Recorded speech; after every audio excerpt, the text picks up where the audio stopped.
संविधान खतरे में आया है, वो ताकत उनको कहां से मिली? निश्चित तौर पर वो ताकत हमसे और आपसे मिली, हमारी और आपकी भूलों से मिली, या चुनौतियों को न समझ पाने की मासूमियत से मिली। तो अब यहां से आगे का रास्ता क्या हो?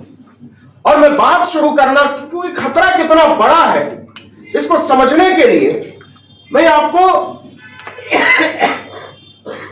22 जनवरी की एक घटना की तरफ आपका ध्यान खींचना चाहता हूं। 20 जनवरी को अमेरिका में डोनाल्ड ट्रंप का शपथ ग्रहण होता है और 22 जनवरी तक वो 3 एग्जीक्यूटिव ऑर्डर्स पर साइन करते हैं, 3 कार्यकारी आदेश पर साइन करते हैं। और जो तीसरा कार्यकारी आदेश है वो है ऑर्डर नंबर 11246, उसको रद्द करने का आदेश। तो ऑर्डर नंबर 11246 क्या है? ये 1964 का एक आदेश था जिसको अमेरिका के इतिहास में और पूरी दुनिया के इतिहास में सिविल राइट्स एक्ट कहते हैं। और वहां एक प्रेसिडेंट हुए लिंडन जॉनसन। लिंडन जॉनसन ने यह कार्यकारी आदेश 1964 में साइन किया था और वो कहता क्या है? वो कहता है forbidding employment discrimination on the basis of race, color, religion and national origin by organizations receiving federal contracting and required federal contractors to set up detailed affirmative action program to make sure that was the case that are monitored by the federal government. Donald Trump ने जो पहला आदेश sign किया, कार्यकारी आदेश, पहले दिन, उसमें पहला आदेश यह था, इस मुल्क से हम किसी भी तरीके के आरक्षण को जड़ से समाप्त करते हैं। आपको लगता होगा कि अमेरिका एक मुक्त समाज है, वहां अफर्मेटिव एक्शन की कोई बात नहीं होती होगी, वहां सारे लोग बराबर हो गए। यह डोनाल्ड ट्रंप ने जो साइन किया जिस आदेश को रद्द करने का, आपको हैरानी होगी इस बात पर कि यह लिंडन जॉनसन ने तब साइन किया था जब वो 6 महीने बाद हार्वर्ड यूनिवर्सिटी का दौरा करने वाले थे और वहां एक आंदोलन चल रहा था इक्वल राइट्स के लिए। और ये जो कार्यकारी आदेश था इसको DEI कहते हैं, मतलब diversity, equity, inclusion and accessibility. इन सबको जड़ से खत्म करने के नाम पर अमेरिका में डोनाल्ड ट्रंप की सत्ता आई है कि हम किसी भी तरीके की बराबरी के हिमायती नहीं हैं। तो दुनिया का सबसे ताकतवर नेता खुलेआम डंके की चोट पर कह रहा है कि हमको बराबरी की कोई जरूरत नहीं है, हमको संविधान की कोई जरूरत नहीं है, हमको ऐसे किसी नियम कानून ढकोसले की जरूरत नहीं है जो आदमी और आदमी को बराबर कर दे। आदमी और आदमी का बराबर होना वो कहता है कि पागलपन है। और वहीं से हमारे महामानव को सबक मिला है कि आदमी और आदमी का बराबर हो जाना दुनिया के लिए ठीक नहीं है, देश के लिए ठीक नहीं है, इस व्यवस्था के लिए ठीक नहीं है। यह बात केवल बिहार की नहीं है, यह बात केवल बंगाल की नहीं है, यह बात केवल दिल्ली की है। और यह उदाहरण मैं इसलिए देना चाहता हूं कि वो लोग जो सफेद कमीजों में, ऊंची अट्टालिकाओं में बड़ी बड़ी नौकरियां कर रहे हैं और उनको लगता है कि सारी चीजें ऐसे ही चलती रहेंगी, तो ऐसी चीजें नहीं चलेंगी।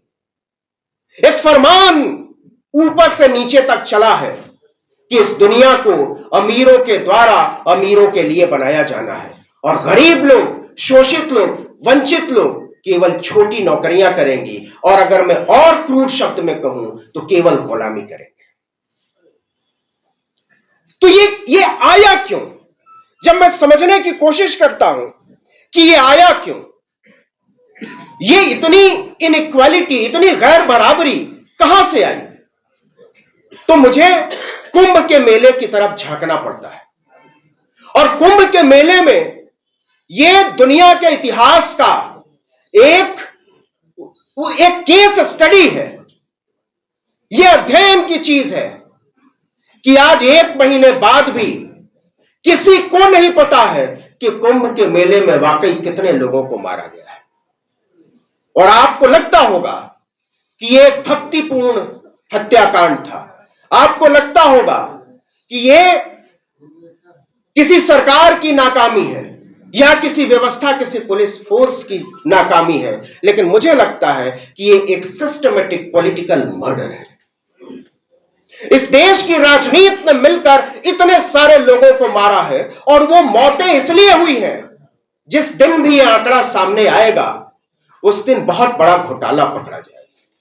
मेरे जैसा लेमैन आदमी भी यह सोचता है कि क्या इस देश में इतनी सारी पॉलिटिकल शक्तियों, इतने सारी पॉलिटिकल पार्टियों, उनके नेताओं, जमघट, ताकत, ये सब मिलकर भी इस देश की जनता को ये गारंटी नहीं दे सकते हैं कि हम बताएंगे इस देश को कि कुंभ में कितने लोगों की मौत हुई है। यह बड़ा आसान है।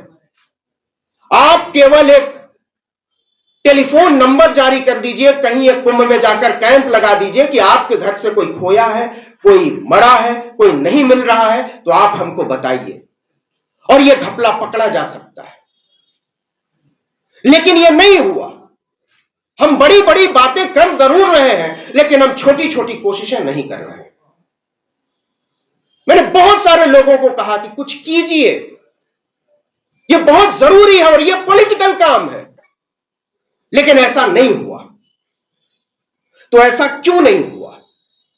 तो ऐसा इसलिए नहीं हुआ कि अभी भी एक सामूहिक पॉलिटिकल विल उस डेमोक्रेसी को बचाने के लिए लक्ष्य लेकर नहीं चलना चाहता है, या फिर उसको यह विश्वास नहीं है कि हम वाकई इस ढांचे को बदल देंगे।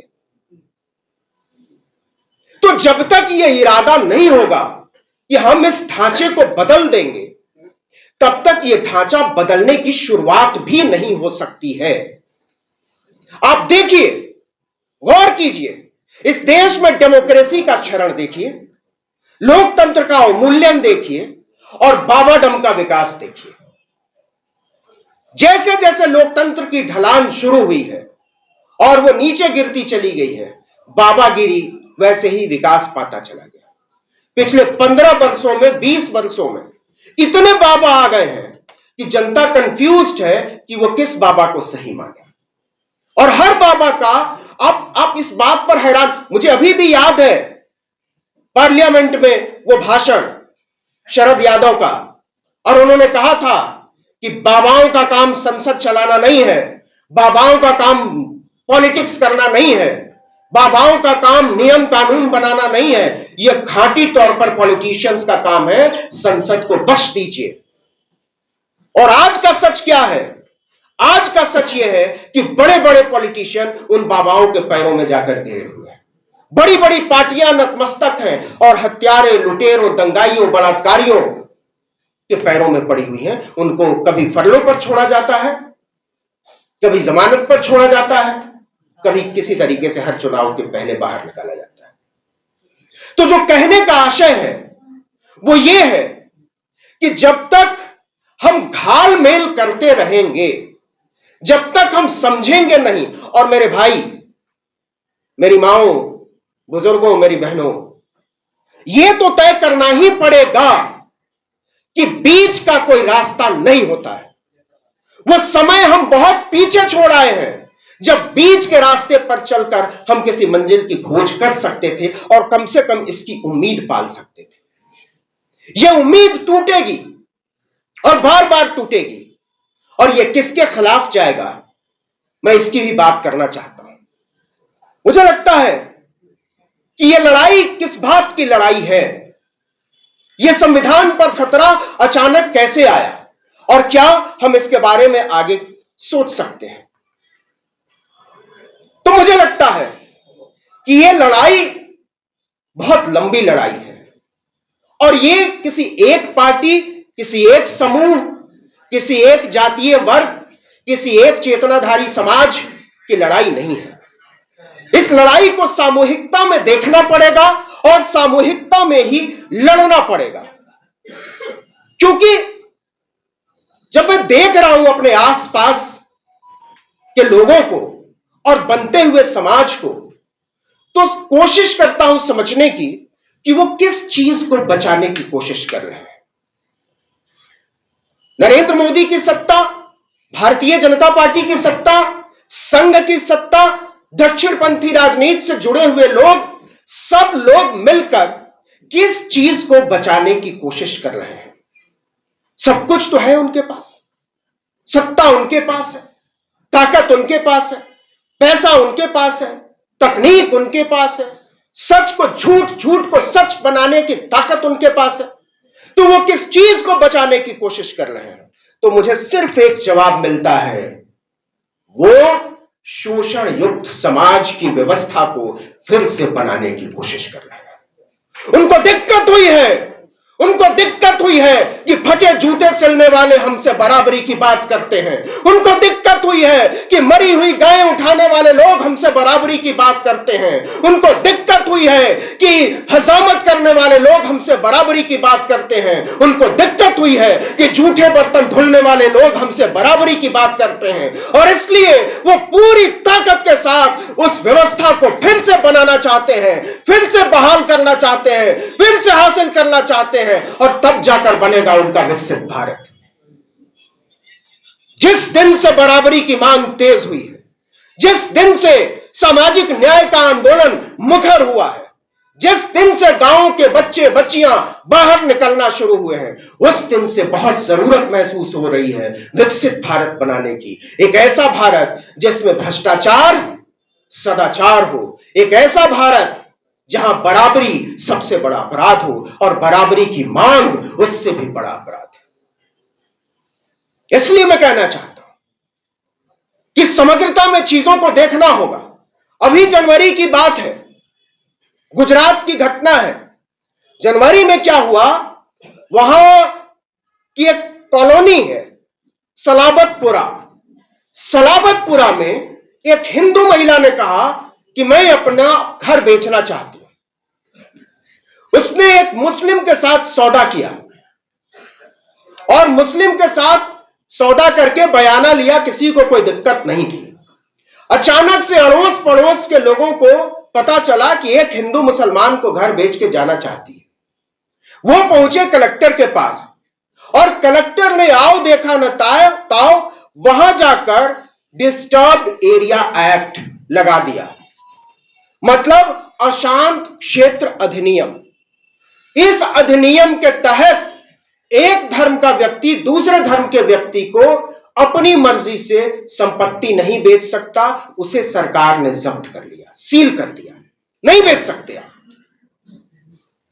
उत्तराखंड में यूनिफॉर्म सिविल कोड लागू हो गया है। तो ये जो पूरा कानून बनाया जा रहा है, और मुझे नहीं लगता कि बहुत सारे लोगों को इसके बारे में पता है या उनकी दिलचस्पी है यह जानने में, या उनको ऐसा लगता है कि इस खतरे की जद में आज नहीं तो कल हम भी आ जाएंगे। तो ऐसा क्यों नहीं लगता है? ये छोटी छोटी लड़ाइयां बड़ा आकार क्यों नहीं ले पा रही हैं? बड़े बड़े समूहों तक क्यों नहीं पहुंच पा रही हैं? तो मेरी समझ में जो आता है वो ये आता है कि ऐसा इसलिए हुआ है कि हमारी पॉलिटिकल फोर्सेस ने शिक्षा के महत्व को समझने से इनकार कर दिया।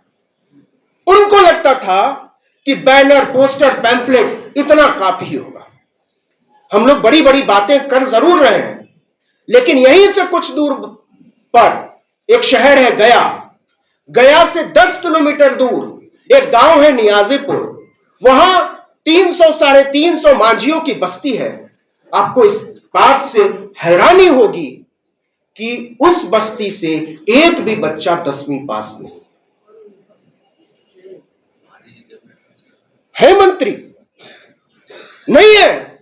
कभी 70-72 के दशक में एक आदमी हुआ था जो लगातार कोशिश कर रहा है कि कुछ हो, लेकिन हो नहीं पा रहा है। ये लड़ाइयां आगे क्यों नहीं बढ़ पा रही हैं? ये लड़ाइयां आगे इसलिए नहीं बढ़ पा रही हैं कि लड़ाइयों की अहमियत को समझने वाले लोग हमने समय से पैदा नहीं किया। हमारा पूरा ध्यान इस बात पर होना चाहिए कि हर घर से एक बच्चा कम से कम बाहर जरूर पढ़ने के लिए निकले। हर घर से कम एक लड़की अपने जिले से बाहर निकले पढ़ने के लिए, अपने गांव से बाहर निकले, बाहर के समूहों से मिले। जिस दिन तक हम शिक्षा की अहमियत को दरकिनार करते रहेंगे, और मैं बार बार कहता हूं कि इस देश में उस दिन सबसे बड़ा घोटाला हुआ, उस दिन संविधान को खत्म करने की नींव पड़ी, उस दिन लोकतंत्र को खत्म करने की नींव पड़ी, उस दिन बराबरी को खत्म करने की नींव पड़ी, जिस दिन इस देश में उच्च शिक्षा संस्थानों के दरवाजे प्राइवेट प्लेयर्स के लिए खोले गए। इस देश का सबसे बड़ा घोटाला है शिक्षा का निजीकरण। इस देश का सबसे बड़ा घोटाला है प्राइवेट शिक्षा का हमारे घरों में घुस जाना।